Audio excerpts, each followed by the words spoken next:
I've been in Washington, D.C. since 1985, fighting this epidemic. I came at the beginning of Reagan's second term. It was such a fun time, those Reagan years. And I was looking at Bob's graph, and what I loved about your graph, Bob, was 1996. 1996 was the year. 1996 was the year that we got protease inhibitors. It was the year that changed the entire context of this epidemic. Up until then, all of our lives were about funerals and hospital visits and memorials. All of a sudden, we could breathe. Now, I will be honest with you and say 96 to 2000, I was still waiting for the other shoe to drop. But now, we can breathe a little bit. Except we can't. And that's where I need your help. This week, NASDAQ announced that there are over 7,000 Americans on ADAP waiting lists. 7,000. In the United States of America, there are 7,126 people waiting for drug. And that's wrong. And that's not okay.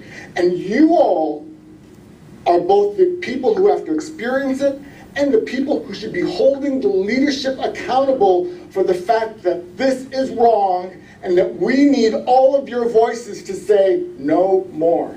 That's right.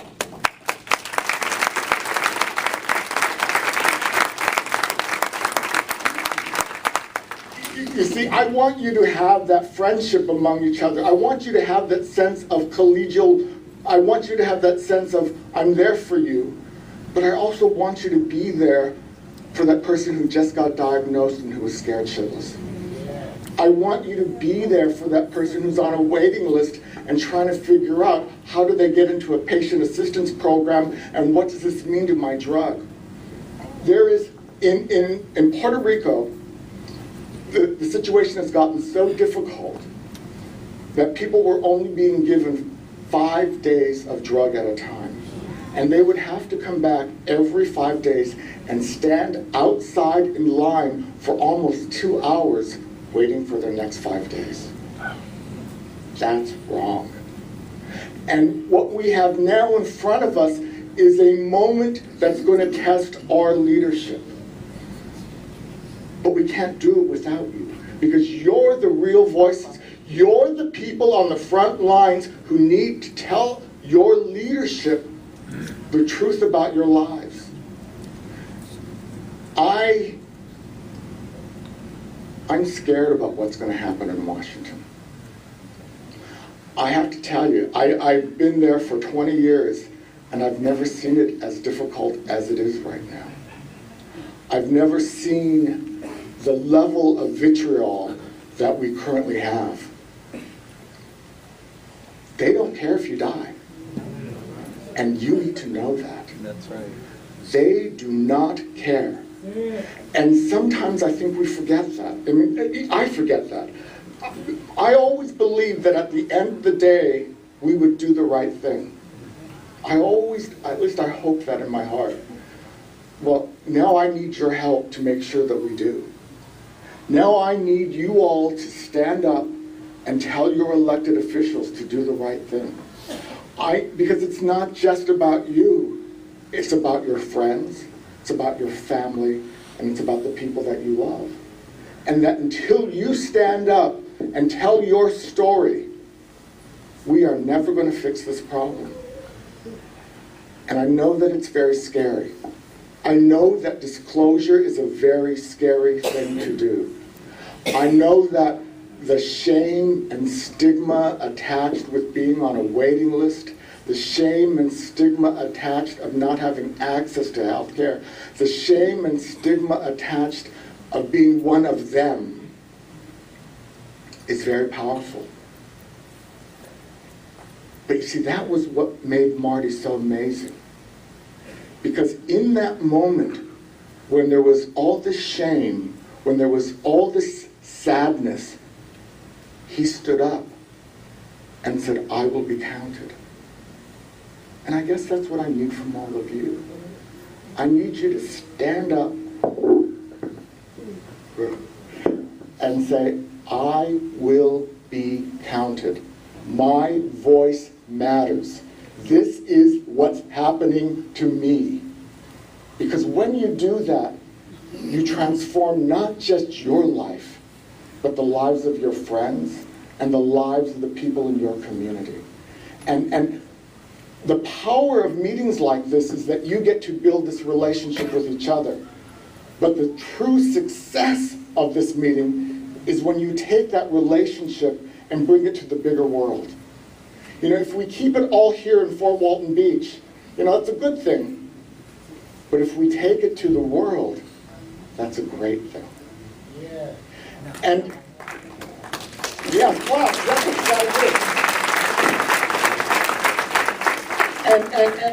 And so I say this to you as a person who loved Marty, who loved the 32 other people who started the National Association of People with AIDS with me, who loves the work that Butch is doing, to say, as you are going home tomorrow, spend the moment to ask yourself, how can I stand up? How can my voice matter? How can I do something that will change the course of this epidemic? Because right now, without your voice, we are never going to change the course of this epidemic. And that's as real as I can be with all of you. So I'm going to close with a couple stories. And my first story is,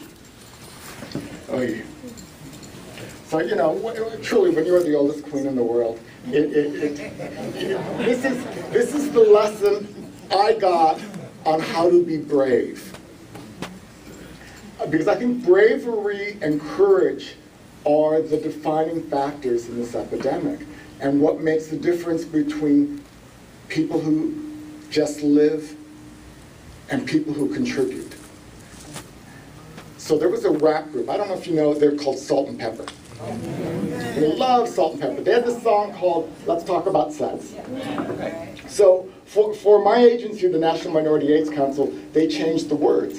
And they did a song called Let's Talk About AIDS. And they gave us the residuals. And so I get to go to one of these Salt and Pepper concerts. And the lights are going bing, bing, bing, bing, bing. And the music is going dun, dun, dun, dun, dun, dun, dun, dun, dun, dun. You know, please, I'm such a great singer. And Salt and Pepper run up on stage. And I get to run up with them and they say, everybody say yo. Yo. Everybody say yo. Yo. Everybody say pussy. Pussy. Well, I fell to the floor. I am a politically correct homosexual. I do not use the P word in my life. And Salt turns to me and she says, baby, if you can't say the word, you can't hang with the girls. And if you don't hang with the girls, you can't talk to young people. And if you don't talk to young people, you can't teach them about safe sex. And so I sprayed pussy at the top of my lungs. It was one of the most liberating experiences of my life.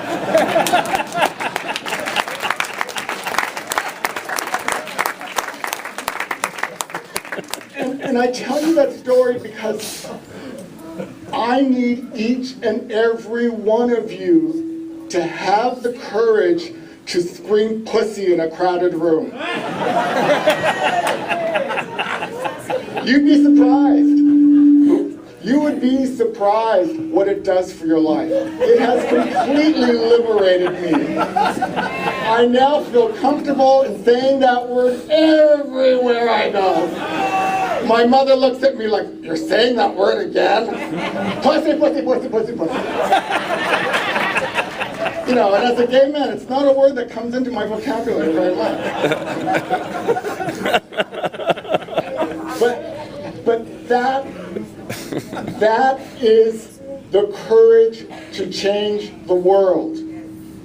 That is the courage to stand up for your life. That is the courage to take your medications, to fight to make sure that your friends get their medications, and to make sure that you live. Because when you live, you honor Marty. When you live, you honor all the people who came before you, who fought so hard to make sure that you could live. And so go home to your best friend, scream pussy, and fight like hell for people who are living. Thank you so much.